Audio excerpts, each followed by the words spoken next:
thank you so much for. I think that we are reaching the same number of interview and the number of the games that you created. I'm sorry for that. How much you are liking this fair? Well, this is my first time in Brazil, and I'm very happy to have the opportunity to come here and to attend this fair. I'm very impressed because I see lots of enthusiastic people. That's the most important thing. If there are no more game players coming, then the industry doesn't work. But Brazil is a very much a growing market, and so I was very excited to come, and I see there are many exciting publishers, and there are lots of fans of games. So I have a very, very good impression, and I hope that the fair will grow and grow and grow in its importance, as I believe that the Brazilian market in the games world will grow and grow. When you are creating a game, usually it's like an idea, or there's sometimes distributor like ask you to do a specific game. How is that process? Most of the time I would start with an idea. I have many ideas. I have too many ideas because an idea is not so difficult to find. But then to see how valuable this idea is and work on it and design further and make it to the perfect game, that takes a lot of time. So having said this, there's lots of ideas, but my main ambition is to bring something new to every game.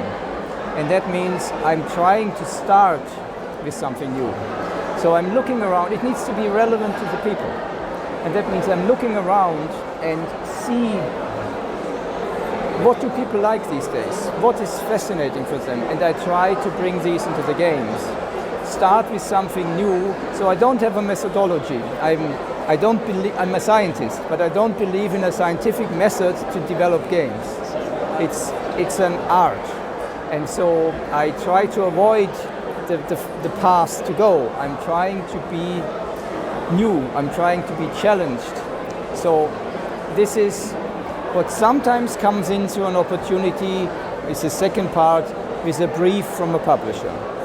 For example, when I got the opportunity to work on The Lord of the Rings, you need to do justice to the book and to Tolkien, and so I had no other chance than creating a cooperative game.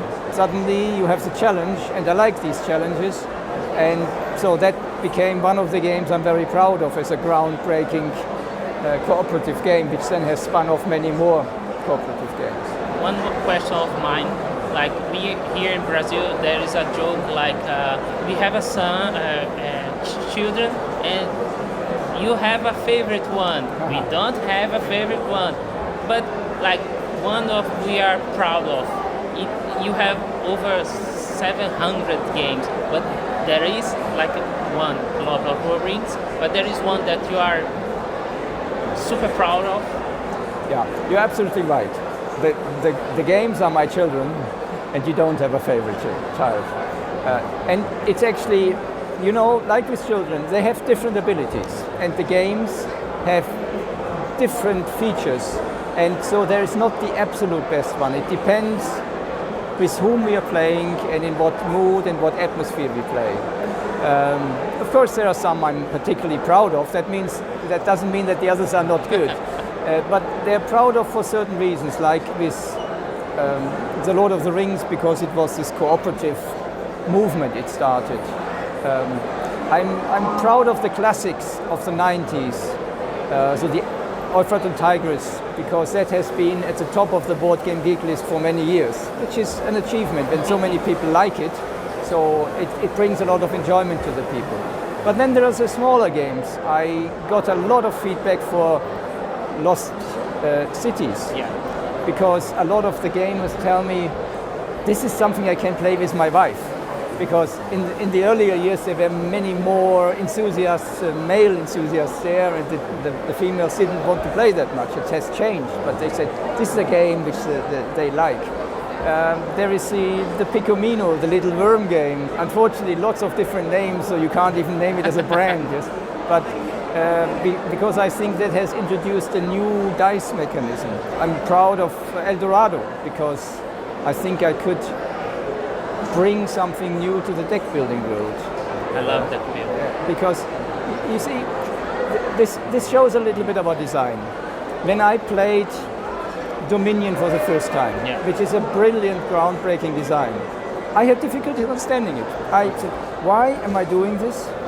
And so I thought, okay, you need to be experienced in games to play that. So I said, can I not open the door to people to play that, even if they're not so experienced? So reach more people, bring more enjoyment to more people. And so what do? You introduce a board and you say, okay, I'm walking through the jungle, I need a machete. And then I'm coming to a river. So how do I get a river? I can't hit the water, so I need a boat or something. And after the river comes a desert.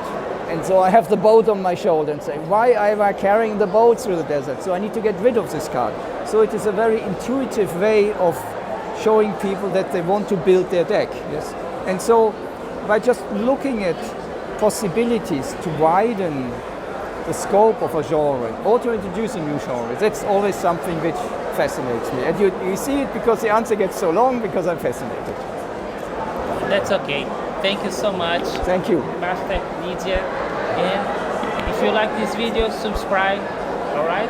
And click in like button. Bye bye!